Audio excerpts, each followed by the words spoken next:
Hey folks, in this video we're back to the subject of cars again with this little observer's book of automobiles. I've been procrastinating about making a video on this book because I loved it so much when I was a kid. It's kind of personal, kind of gives me a lot more anxiety, so bear with me. I know I can never get anyone else to love this book, and I can never do it justice, but hopefully I can make it somewhat interesting and relaxing for you.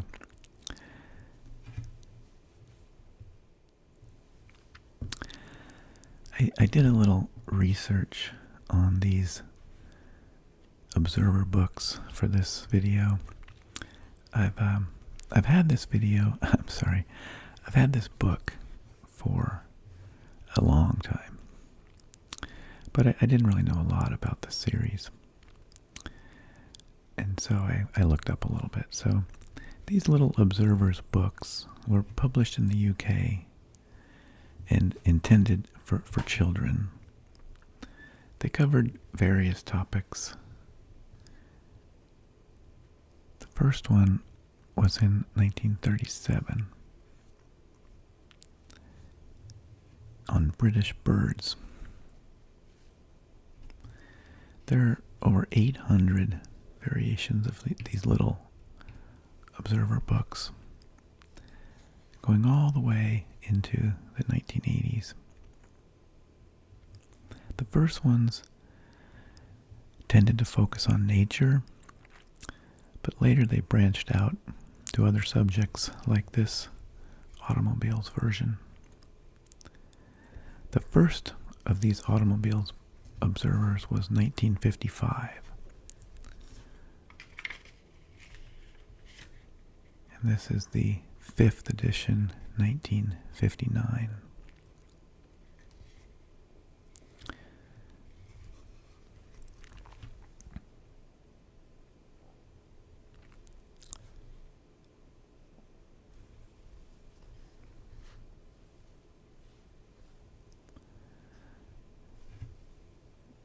When I got this book as a kid, it was already old. I don't know exactly when something transforms from old to vintage, but when I got this book, it was simply old.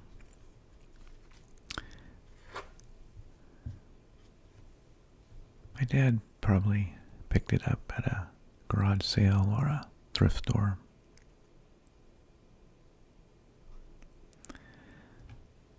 My dad fancied himself a collector with a fine eye for good deals.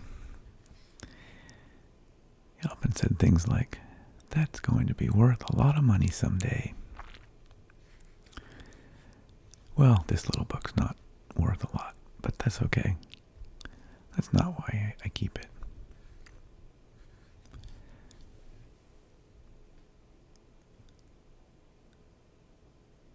As I noted, this one is 1959. Even as a kid, I had already formed some opinions about cars.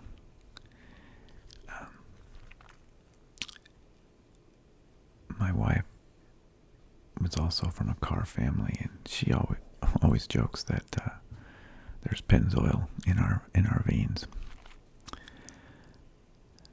But I had formed opinions even as a kid. And I was not a huge fan of 1959 American cars.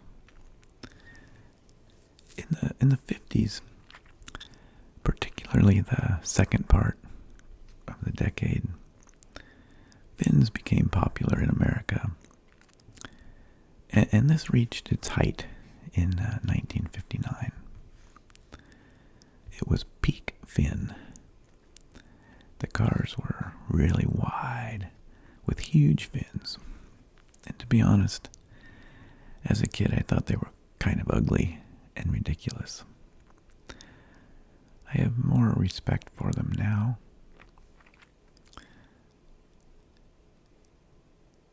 But even though I was not a huge fan of the 1959 American cars at the time, I still loved this book as a kid. I devoured it. I read and reread this book over the years, each time seeing new things I hadn't seen before, with a new perspective. Even later, when I started getting real cars, I might turn back to this book to look for insights.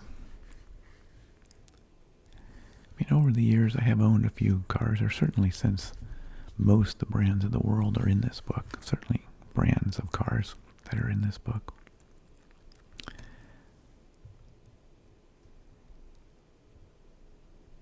And this is from the UK and is international in nature, so it covers cars from all over the world and car makers from all over the world. And so the American cars are really a relatively small part of it, which at the time opened up a new world for me.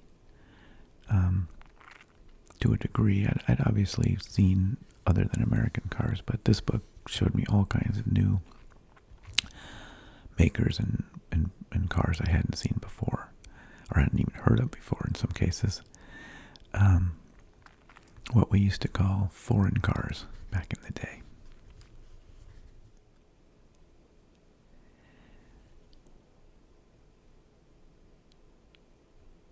Now, I'm a little nervous handling this book because it is a bit fragile. It would have had a paper jacket when it was new, but I never saw that. By the time I got this book, that jacket was long gone. So it wasn't there when I got the book. You can see it's a hardback book. It's small, pocket-sized, you could say.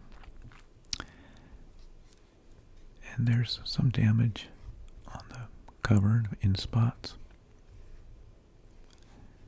There's also some water damage on the book pages themselves in some places. But what I'm most worried about is the binding, as I flip through the pages.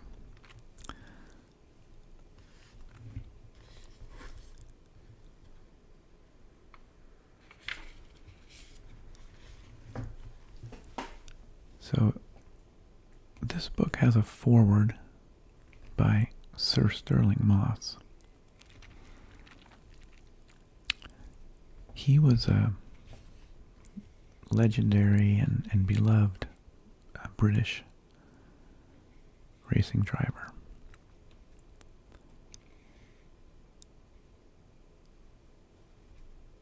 And the years just before this book, he had finished in second place for these 4 years, 55, 56, 57, 58, in the Formula One championship. And in 59, his hopes for winning were dashed in the final race of the year in Florida when his car let him down. Stirling Moss just recently died a couple of years ago at the age of 90. I'm probably not gonna read a lot of these pages in this book. I mean, I guess we'll see how it goes, but I am gonna read this foreword by Stirling Moss. At a time when the prestige of British cars and drivers has never been higher, I am very pleased to have been asked to write the foreword to this, the latest edition of the Observer's Book of Automobiles. Since the automobile first appeared before an amazed and sometimes antagonistic world, Its shape and mechanical configuration have changed many times to arrive at the car we know today, with its flowing lines, powerful engine, automatic transmission, and reliable brakes. In this compact little volume, the editor has contrived to present the more prominent and interesting of the world's cars in a non-technical manner, understandable even to the youngest enthusiast.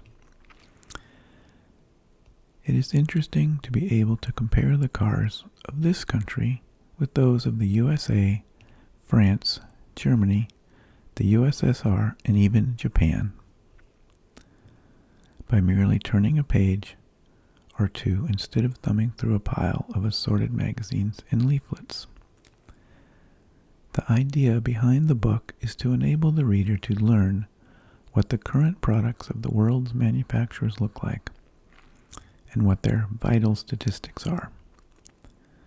In this object, I think that the editor has succeeded admirably. It is a satisfying experience to be able to recognize the old Volga or Tatra that one may see and then turn up a complete set of details on the car. It is good to see also that sports cars are featured prominently, for there is a great interest in this type of car, especially in America, and it was the little MG which did so much to make the New World sports car conscious,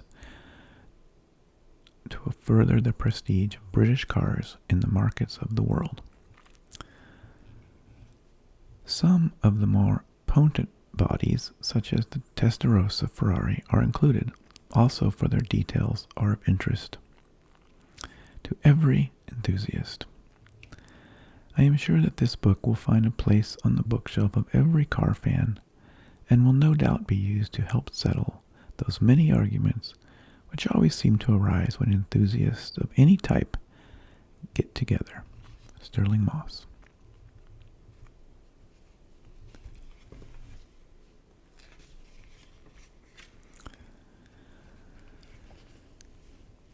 It's got a little brief history. The 1885 Benz three-wheeled car. Now, the photographs in this book are what are not called halftones. So this is printed black ink on this slightly glossy paper, and so there's no process for color. So these halftone images, if you were to look at them with a microscope or perhaps even just a good magnifying glass, you would see that they're just dots. And it's all black. There's no gray ink being printed on this page. All the ink is one color, black. So all these different shades we see are an illusion created by the dots of the halftone. And of course this book is pretty small, so it's another challenge kind of showing it, because it's kind of hard to get it in frame and to really see, the kind of details of some of these photos. And it's an A to Z book. So when we start into, look at that thing. This says 19 ? The turbo car of the future. This model, made to 2 or 3/8 scale, I should say, was designed by E.G.M. Wilkes, H.G. Poole, P.J. Ashmore as a rear-mounted gas turbine car for the Festival of Britain 1951. So that was their depiction of what a car of the future would look like. I mean, I guess they got a few things right.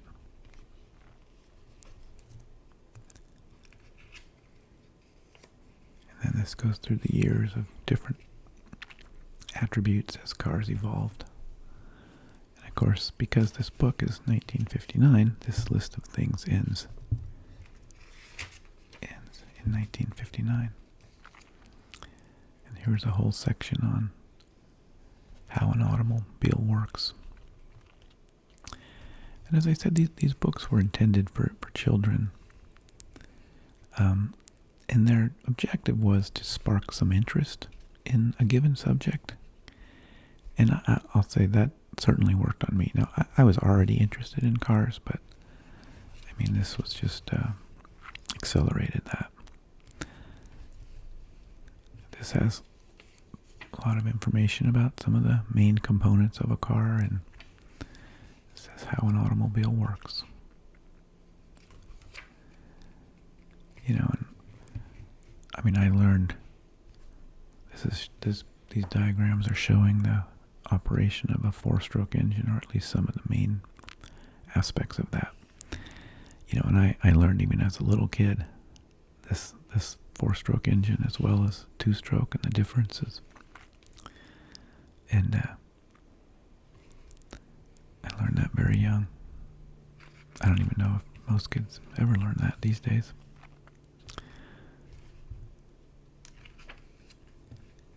So even though this book is for kids, I mean, it goes into some detail. I mean, it's certainly not going to be a mechanic's book for how to repair a certain car, but it has a lot of information. Different kinds of engines, V, F head, L head. Some technologies you don't see very often, a poppet valve.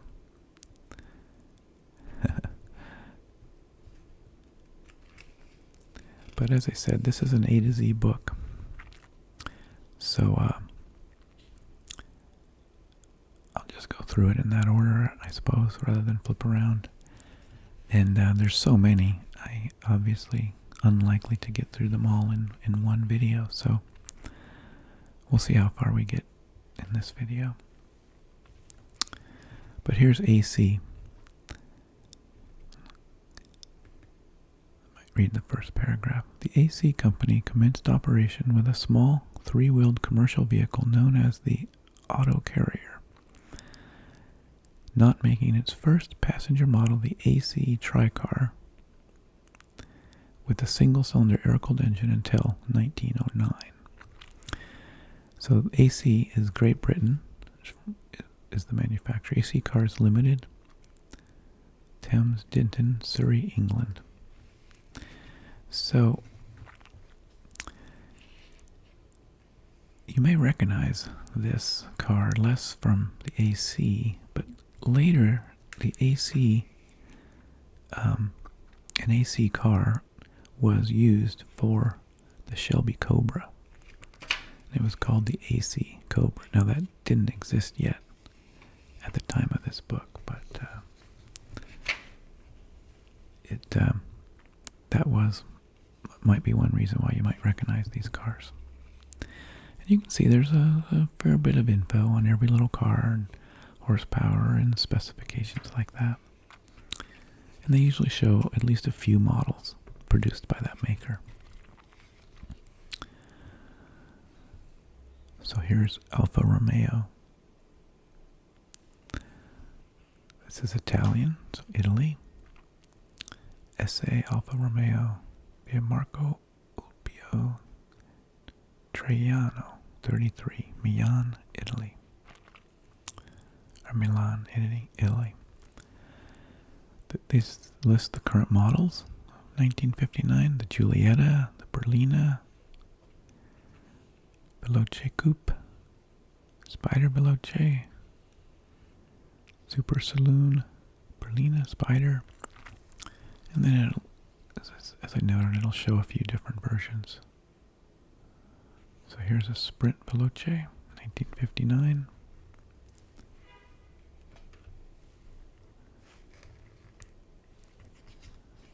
These Alfas are cool cars, these old Alfas. I think at the time I got this book, I barely knew what an Alfa was.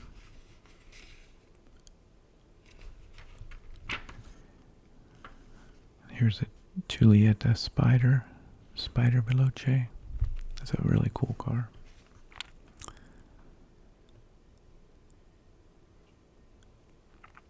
These Alfas all the way from these years and even a little before, all the way going up into the 70s, had basically the same engine, little twin cam, 4 cylinders, and they changed cubic inches or liters over the years. They changed size, but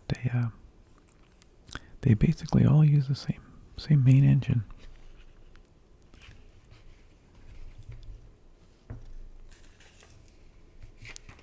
Couple more Alphas. And here's an Allard. I don't think that car is from Great Britain. I don't think those cars were imported into the U.S. So if we see any of these, they would have been, brought over special. The Allard Motor Company, London, England. You can see a couple of those Allards. Sports cars, little sport coupe, Gran Turismo coupe, or as they say in England, the coupe.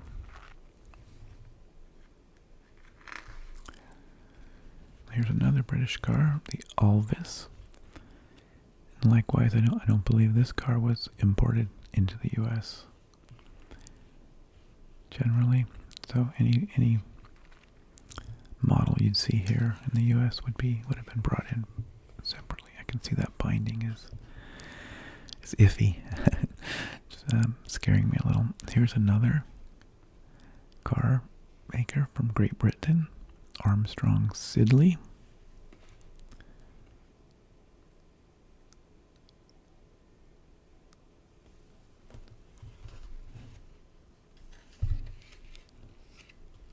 It's large saloon cars, as they refer to them in England. Looks like it was kind of a competitor with Rolls-Royce. Here's a French car, Andronde, France, Paris, France. Again, I don't think these cars were imported into the U.S. So again, as I noted before, this book exposed me to all kinds of cars made around the world that, you just didn't see in the States. And you certainly saw a big contrast between the huge American cars of this time and these smaller cars of Europe and Great Britain. And, that's true today, but perhaps to a somewhat lesser degree. But you generally don't see large cars as much in Europe, or particularly the UK, especially around London. So here's Aston Martin. Now that obviously is a brand that was imported and continues to be imported into the U.S. And we basically got the DB4, the James Bond car, right here. Now, I don't believe that movie had come out yet when this book was put together.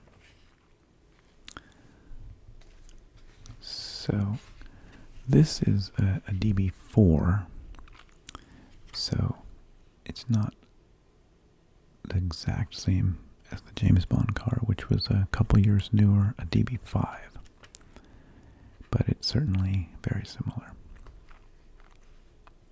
You can certainly see that James Bond style.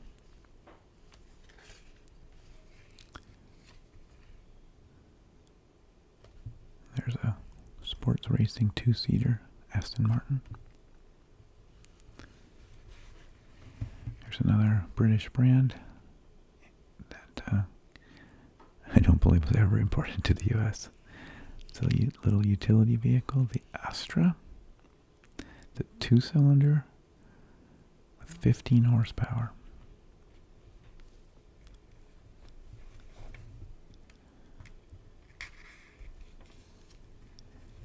And here's the classic Aston.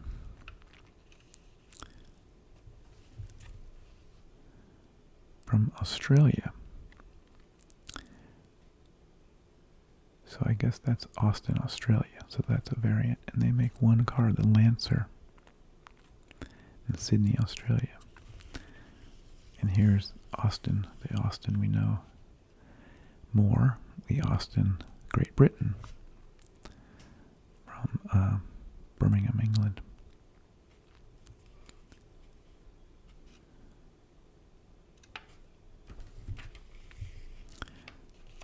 Now, most of these Aston passenger cars, or I should say larger saloon cars, were not imported into the U.S.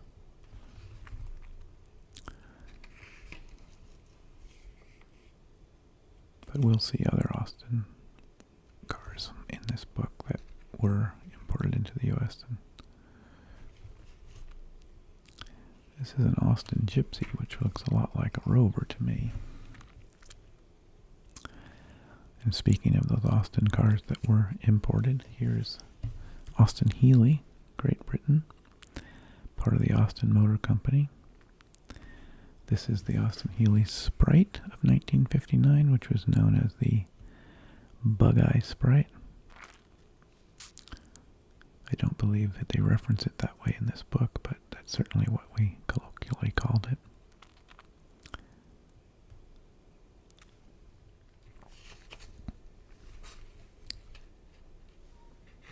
You can see that Bug-Eye headlight configuration. And here's one of my favorite all-time cars.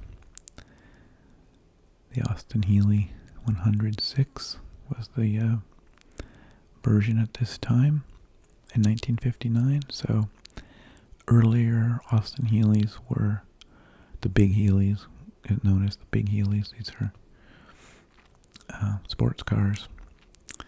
They earlier ones were, there was the 104 before this that was unfortunately they only have this one photo of the Healey, so it's a little hard to get all the dimensions, but the 104s had a somewhat shorter nose. They had a 4-cylinder engine.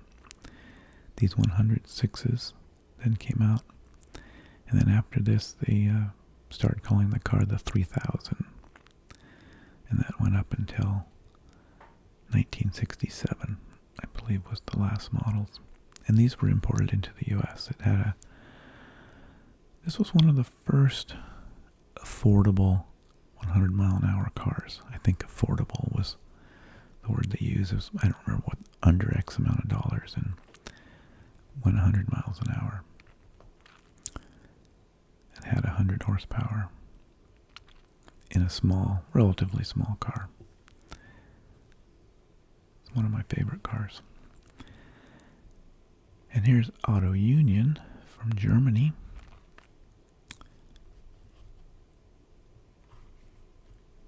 That's a 1959 model Auto Union 1000 SP 2-seater coupe, or coupe. 55 horsepower.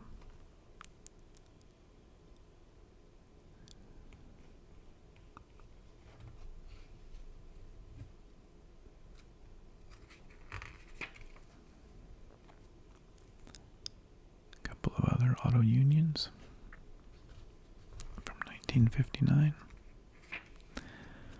And here's Bentley. This is another car we know in the U.S.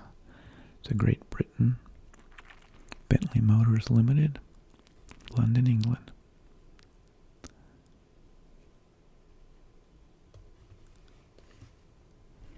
I'll read that first paragraph. A well-known designer of engines in the First World War, W.O. Bentley produced his first 3-liter cars in time to participate in the TT races of 1922, where they swept their way into 2nd, 4th, and 5th places. They don't show what that race car looked like here. As you can see, that's a 4-door saloon car. The kind of car with a limo driver most often. They sometimes are mistaken for Rolls Royces as well, but it's a different car. There's a cool drop head coupe, Bentley Continental Park Ward drop head coupe.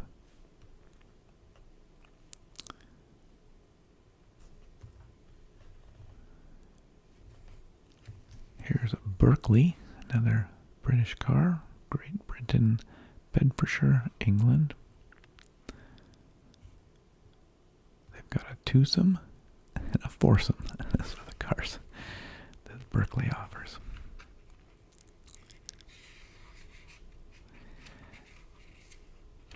Alright, here's another brand. BMW of Germany. Bayerisch Motorenwerk, Munich, Germany. At this time, the BMWs consisted of a Type 501, a limousine, a couple of different limousine models, and a convertible, Type 507, or Type 503. Yeah, okay, so 507 I guess is the coupe, and 503 is the convertible. So that looks like the kind of car that would haul a German general around. And this is the Type 503 convertible there.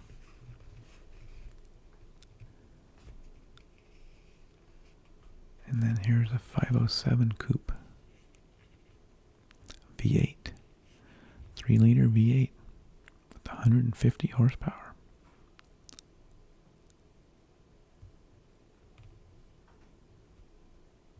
That's a pretty cool car.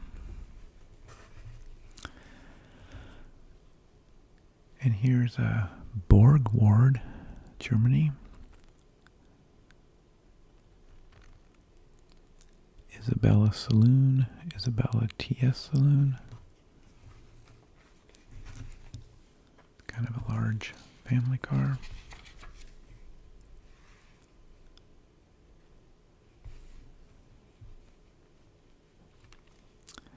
And this is Bristol, Great Britain. It's the car division of the Bristol Aeroplane Company.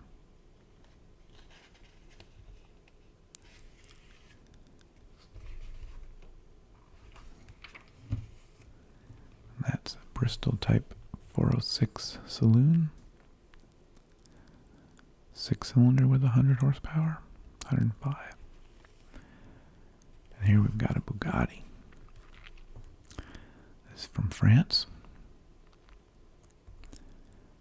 The current models: the 101 coach, 4-door berline, 2-door cabriolet. Look at that thing. The Bugatti 101 coach. That's some car. Here we get to our first American car where I was talking about those fins. And this one is Buick. Buick Motor Division of General Motors, Michigan, USA.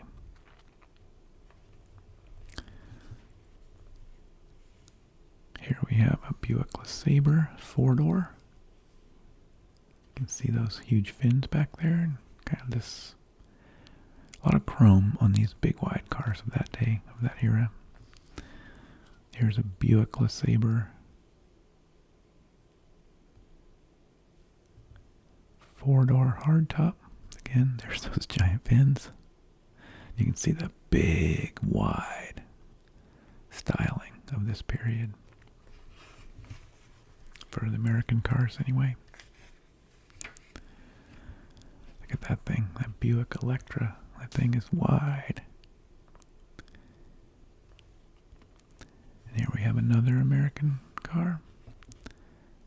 A Cadillac. Cadillac Motor Division, General Motors, Michigan, USA. Detroit, Michigan. Henry Leland, as founder of the Cadillac Company, produced the first model in 1902, and it had a horizontal single-cylinder engine of 7 horsepower. It was chain-driven and exceedingly popular until its discontinuance in 1909, when Cadillac became a division of General Motors.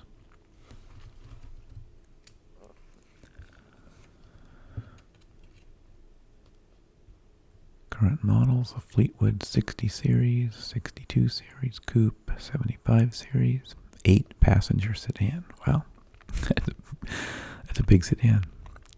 an 8-passenger limousine, Eldorado Brougham, a custom sedan. Here's a Fleetwood 60 Special. Again, Cadillac really adopted those fins. Now, in subsequent years, when most other cars had started to drop the fins, or at least shrink them and ultimately drop them, Cadillac kept those fins longer. Cadillac still had fins, at least remnants of fins, even into the early 70s. But by then, most other cars, if not all other American cars, had dropped the fin idea. But you can see this is peak fin right there. That's a lot of fin. The 62 Series Coupe.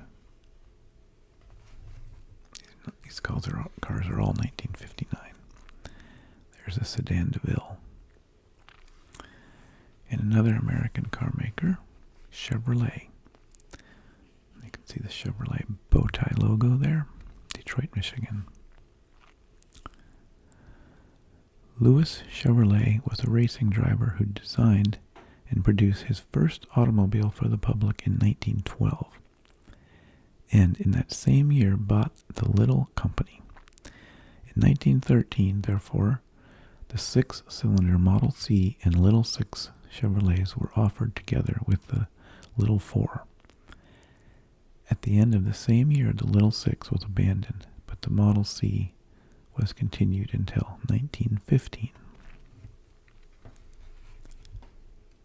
Let's see what Chevrolets we have in this book. And this year they had a Biscayne, a Bel Air, an Impala, so that Impala had appeared by then, the Corvette, the station wagon, various versions. Here's the Chevrolet Bel Air 4-door. That's a familiar car. Again, fins. Here's the 59 Impala. Gotta like Impalas. That one's a convertible. Even if it is a 59, you still gotta like those Impalas.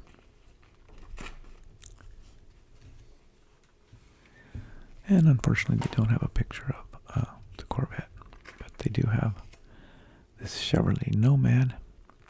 You can get a 6-cylinder or a V8. All the way up to 250 horsepower with fuel injection. Oh, wait, 318 horsepower. Wow. In 1959, 315 horsepower. Another American maker, Chrysler, Michigan, USA. The Chrysler was introduced in 1924.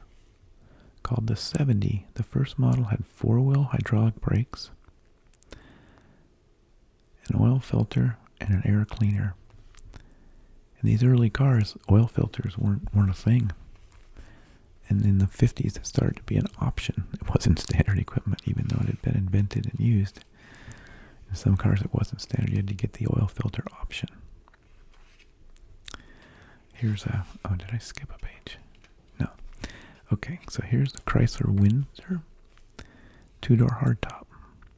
That's, again, big fins. Big, wide car. Here's the Chrysler New Yorker 4-door hardtop. That's their big luxury car. Well, all the Chryslers are luxury cars, I guess. And here's the little Citroën. France.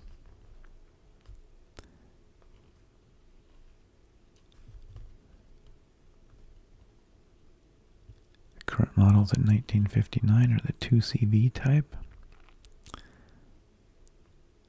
And a convertible saloon. A prestige saloon. So these little 2CVs are just classic Citroën. I mean, they have, you can definitely go study about those. They have all kinds of stories about those things, but I mean, they shipped a lot of those cars, and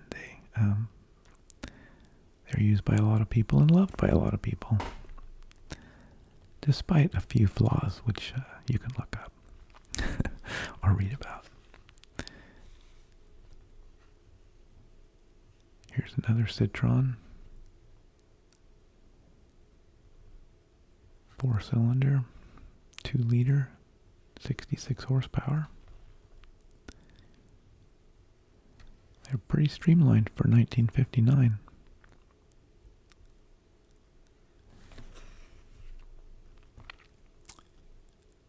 And these cars had air suspension, these larger Citroëns. So when you'd see these cars parked, they'd be sometimes squished down on their axles. Then they'd start up and pump the airbags up.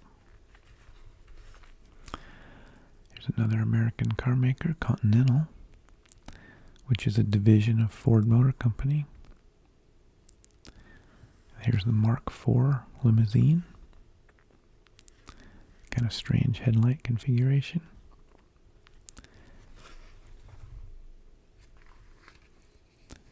Here's a car, DAF from Holland.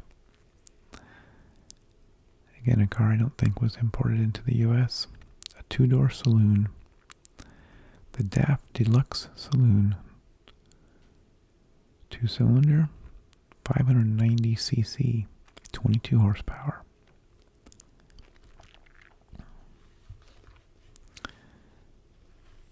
And here's Daimler of Great Britain, not to be confused with Daimler of Germany. It's a different car. The Daimler Motor Syndicate was formed in 1893, and in 1896, the Daimler Motor Company Limited was registered. So you'll see a couple of saloons and limousines here. It's a classic Daimler, 3.5 liter, 104 saloon. Here's a 3.8 liter Majestic saloon. And here's a 4.5 liter limousine. Now that definitely looks like a car that might carry around a diplomat in England. There's another limousine.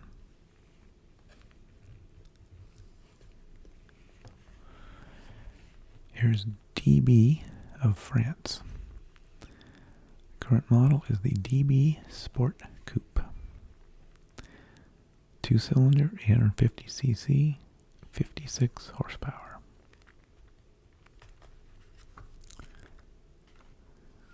Some of these cars you may have never seen before.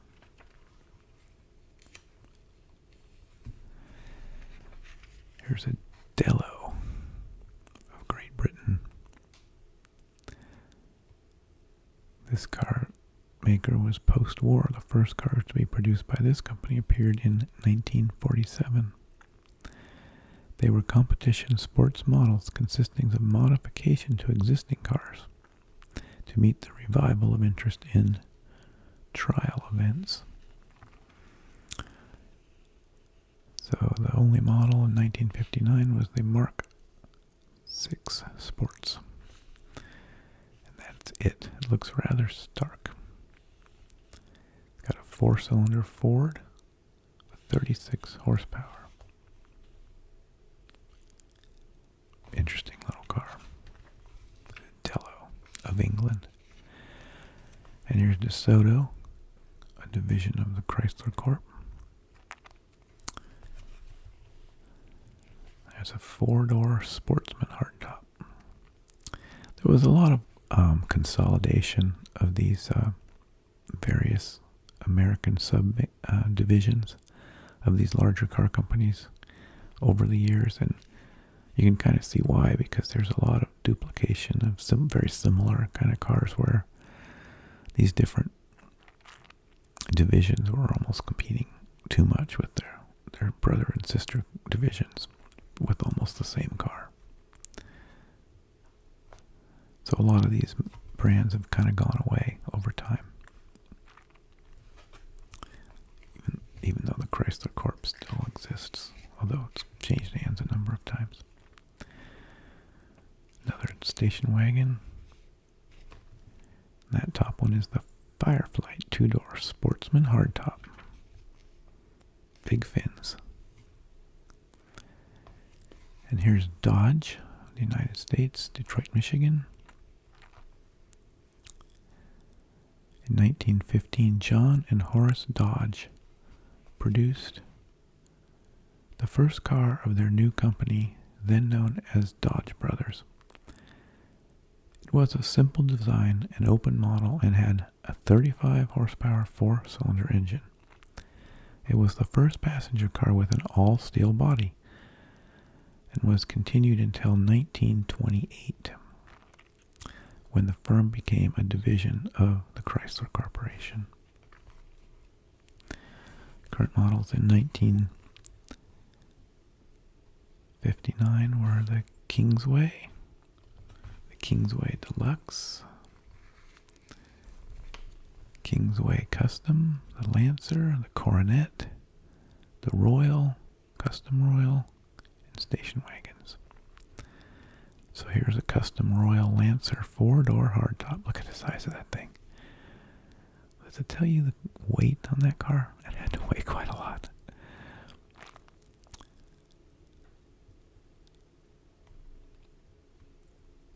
Turning circle 43.7 feet. 18 feet 1 inch. 1 2/5 inch. What an odd measurement. 345 horsepower up to, with an optional engine, a V8. That big car. There's a Lancer convertible coupe. Dodge Sierra station wagon. Okay, here's another maker. Since gone, or division. Edsel. The Edsel division of the Ford Motor Company. Dearborn, Michigan, USA. Edsel models were 2- and 4-door sedans of the Ranger, the Corsair, the Villager. Villager was 6- and 9-passenger station wagons. So you can see this Edsel front end. I think this was one of these studies. I think engineers and car designers used Edsel as a study for many years. I guess they say this car was sort of designed by committee, and it was supposed to be it ticked all the boxes. It was supposed to make everybody be the perfect car. And that's how you kind of ended up with this funky design. That's the Corsair 4-door. And here's the station wagon, the Villager station wagon.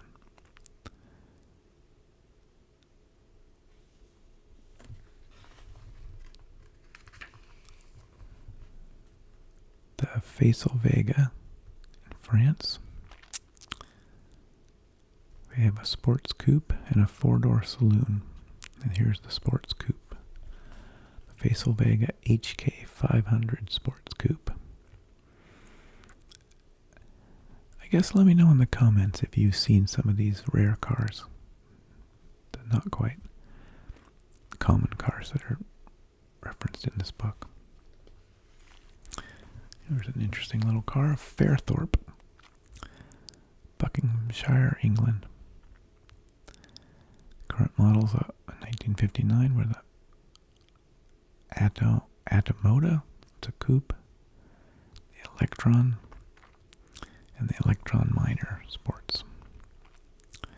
Here's the little coupe, 2 cylinders, 646cc, 35 horsepower.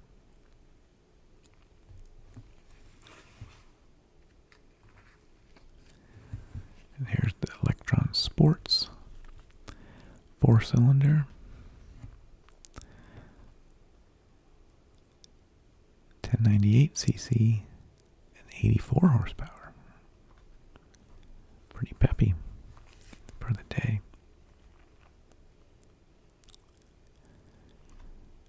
Low, wide, plastic-bodied car.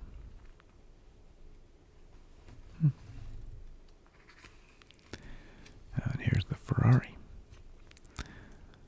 Modena, Italy. The cars at the time were the 250 GT, 250 GT, of course, and the 250 Testarossa. Here's the GT Cabriolet, V12, 3-liter V12, with 240 horsepower. Beautiful car. And here's the 250 GT Berlinetta and the 250 Testarossa Sports Racing 2-seater. Look at that thing. 300 horsepower V12.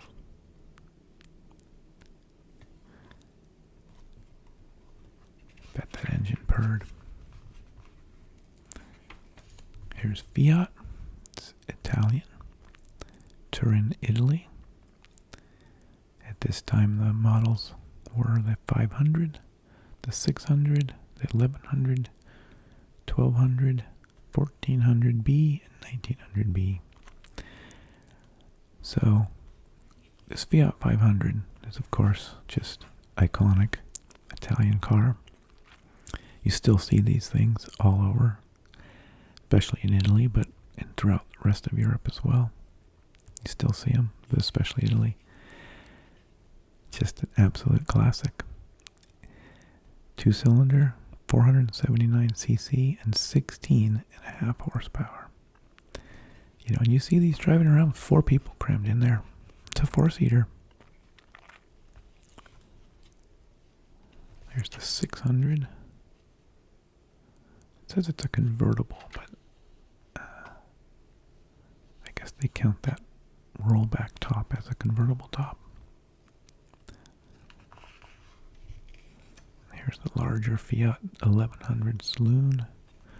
And here's a cool one, the Fiat 1200 Spider.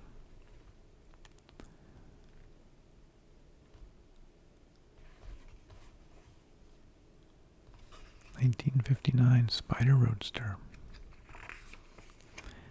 And here we are to Ford. Oh, sorry, this is Ford Canada, so they separate that out. Ontario, Canada. Toronto, Ontario, Canada. And in Canada, the models they had were the Meteor Niagara, Meteor Renew, Meteor Station Wagon, Monarch Lucerne, Monarch Richelieu, Monarch Spectra. Okay? So there's the Fords that were made in Canada.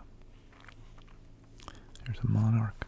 2-door hardtop. It's a big car for 2 doors. 345 horsepower. A 430 cubic inch V8. And here's Ford Germany. Ford Germany had the Tannis 12M, the Tannis 15M, the Tannis 17M. So they were little sedans.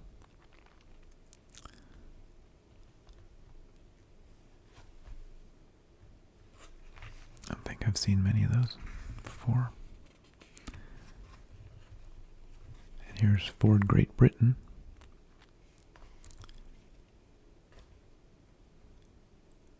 The Ford organization in England goes back a good deal further than 1928 when the present company was established, for it was in 1904 that the first Ford car arrived from the United States. The cars were handled by agencies until 1911 when the Ford Motor Company England Limited was formed with works in Manchester.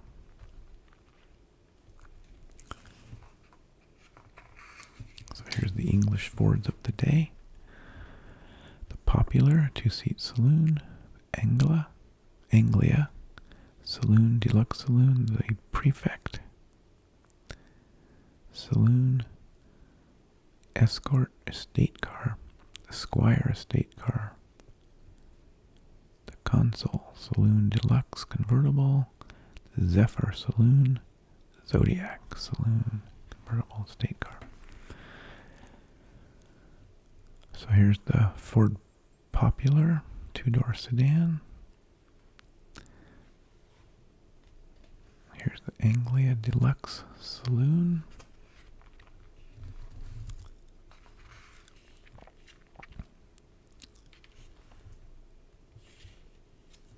Some more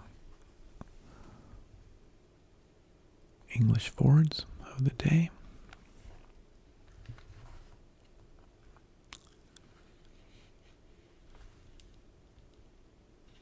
There's a Zodiac convertible.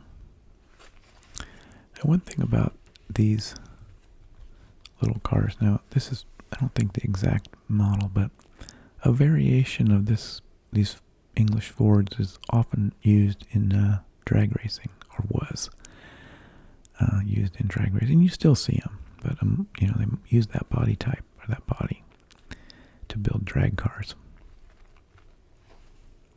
You may have seen those before, so you may recognize that style in a drag racing car.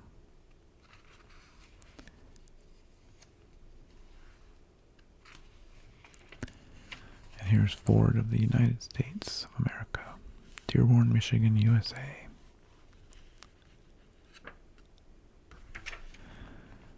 And at this time, the current models were the Custom 300, two-door and four-door sedans, the Fairlane, the Fairlane 500, the Galaxy, Thunderbird, station wagon, and a number of station wagons. Here's the Ford Fairlane 500 Club Victoria.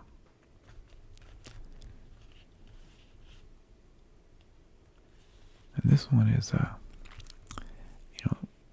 quite a car to restore. You see some of these around. This Ford Fairlane 500 Skyliner retractable hardtop.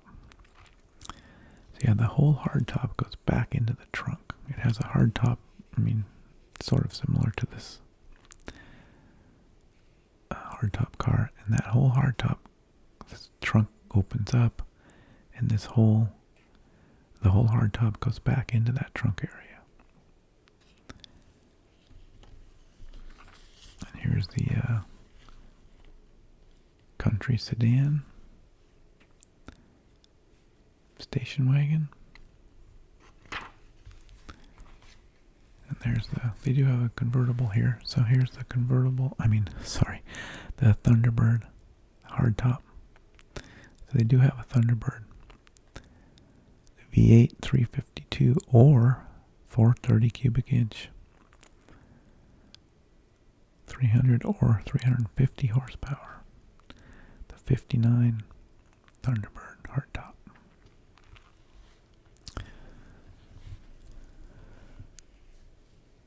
And here we have Frazer-Nash of Great Britain. Let's see what those look like.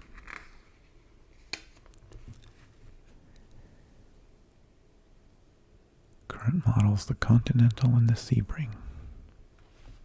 So there's the Continental Gran Turismo Coupe.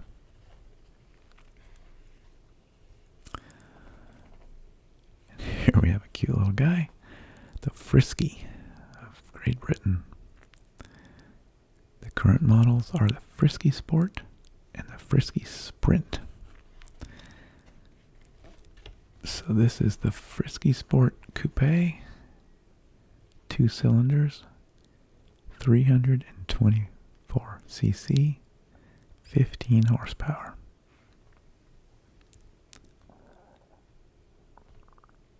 Curb weight 745 pounds. Some car. The Frisky. Oh, and there's the competition 2-seater. 3-cylinder, 492 cc, 34 horsepower.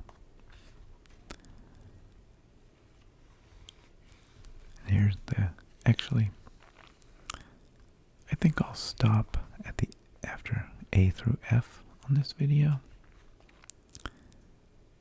And we'll pick it up in another future video.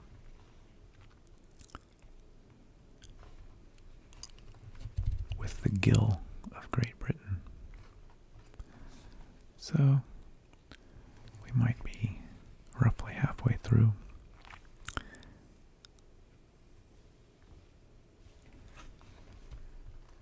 So I hope you found this video of the Observer's Book of Automobiles relaxing. And thanks for watching. I'll see you soon.